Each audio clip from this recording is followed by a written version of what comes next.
अगर आप अपनी माँ से प्यार करते हो और उनको खुश देखना चाहते हो तो चैनल को सब्सक्राइब करो, लाइक करो। बहुत ही जल्द आपको खुशखबरी मिलेगी। प्लीज वीडियो को लास्ट तक जरूर देखें। सास बहू की छोटी सी दोस्ती, एक प्यारी और मजेदार कहानी। कहानी एक छोटे से शहर के एक आम से परिवार की है, जहां सास बहू की जोड़ी हमेशा से एक दूसरे से थोड़ी दूर रहती थी, लेकिन उनके दिल में एक अनकहा सा प्यार और सच्ची मदद का खजाना छुपा था। यह कहानी उस खजाने की खोज की है, जिसमें सास और बहू के रिश्ते में नई शुरुआत होती है, जो न केवल उनके बल्कि पूरे परिवार के लिए एक सच्ची सौगात बनकर उभरती है।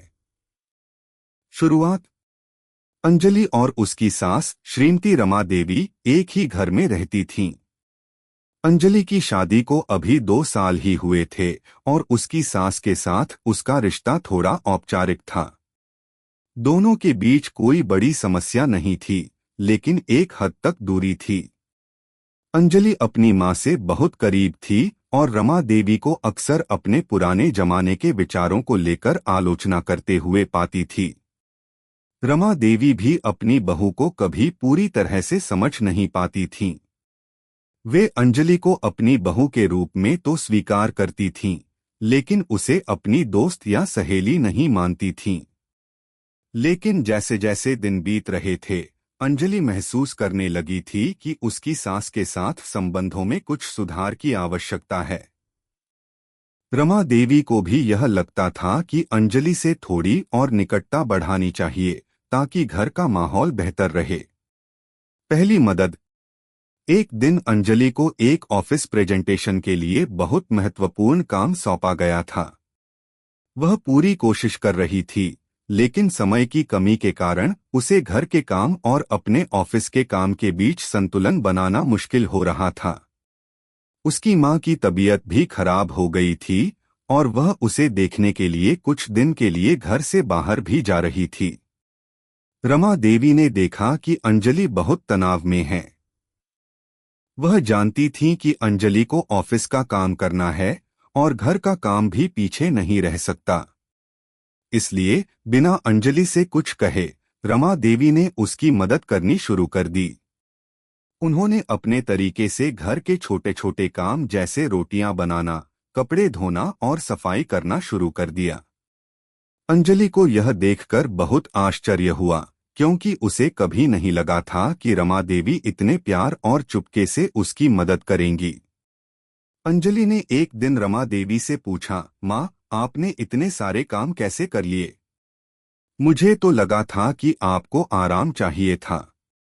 रमा देवी मुस्कुराते हुए बोली, बेटी, घर का काम कोई भी अकेले नहीं कर सकता, और जब तुम्हारे पास समय नहीं हो तो एक दूसरे की मदद करना चाहिए। अंजलि को यह समझ में आया कि रमा देवी की यह चुपचाप मदद सिर्फ परिवार की भलाई के लिए थी। उसके बाद अंजलि ने सोचा, क्या पता, अगर मैं भी अपनी सास की मदद करूंगी तो हमारी दोस्ती का रास्ता थोड़ा और आसान हो जाएगा। सास बहू की छुपी हुई दोस्ती। कुछ दिन बाद रमा देवी की सेहत भी थोड़ी ढीली होने लगी।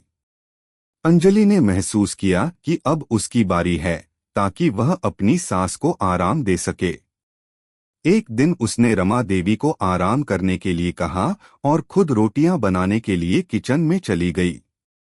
रमा देवी ने कहा, अंजलि, तुम काम मत करो, मैं खुद कर लूंगी। अंजलि हंसते हुए बोली, माँ, आप तो हमेशा दूसरों की मदद करती हैं, अब मेरी बारी है। रमा देवी चुपचाप हंसते हुए सोफे पर बैठ गईं और अंजलि को किचन में काम करते हुए देखती रही। अंजलि ने न केवल रोटियां बनाई, बल्कि साथ ही रमा देवी के पसंदीदा मठरी भी बनाई। रमा देवी को यह देखकर बहुत अच्छा लगा। जब रोटियां और मठरी तैयार हो गईं, तो अंजलि ने उन्हें एक प्लेट में सजाया और रमा देवी के पास ले जाकर कहा, माँ, ये रही आपकी पसंदीदा मठरी, अब आप आराम से खाइए। रमा देवी की आंखों में हल्की सी नमी थी। उसने अंजलि को गले लगाते हुए कहा, तुम बहुत अच्छी हो अंजलि, सच में तुमने आज मेरे दिल को बहुत सुकून दिया।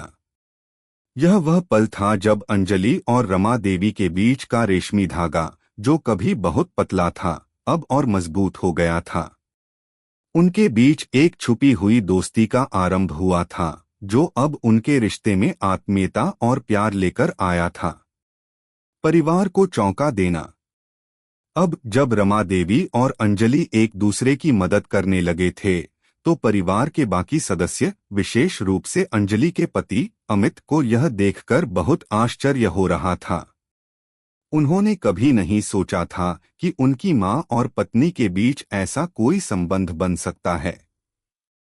एक दिन अमित ने अपने दोस्तों से कहा, यार मुझे लगता है कि कुछ जादू हो गया है घर में। मेरी मां और अंजलि के बीच जो दूरी थी वो अब पूरी तरह से खत्म हो गई है।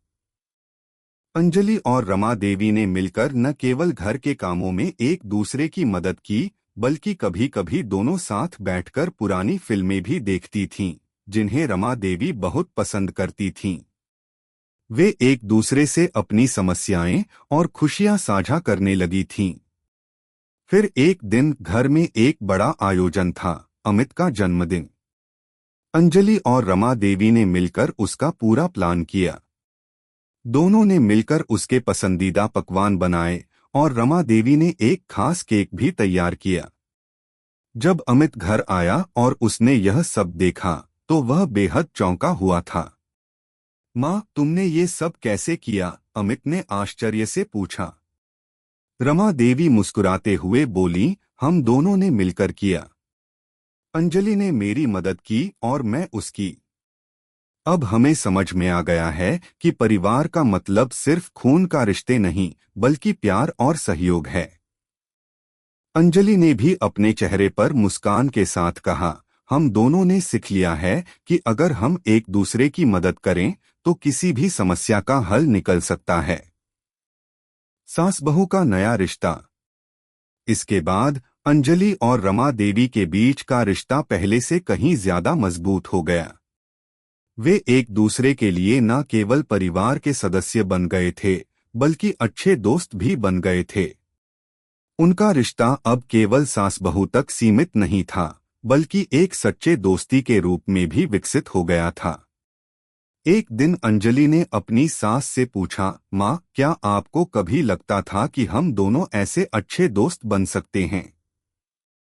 रमा देवी हंसते हुए बोली, नहीं, पर अब लगता है कि जीवन में कभी कभी कुछ रिश्ते बिना कहे ही बेहतर हो जाते हैं।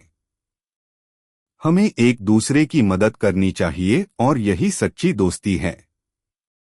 इस तरह सास और बहू के रिश्ते में वह बदलाव आया, जिसने उनके परिवार को न केवल चौंकाया, बल्कि एक नए रिश्ते की शुरुआत भी की, जो सच्चे प्यार, सहयोग और समझदारी पर आधारित था।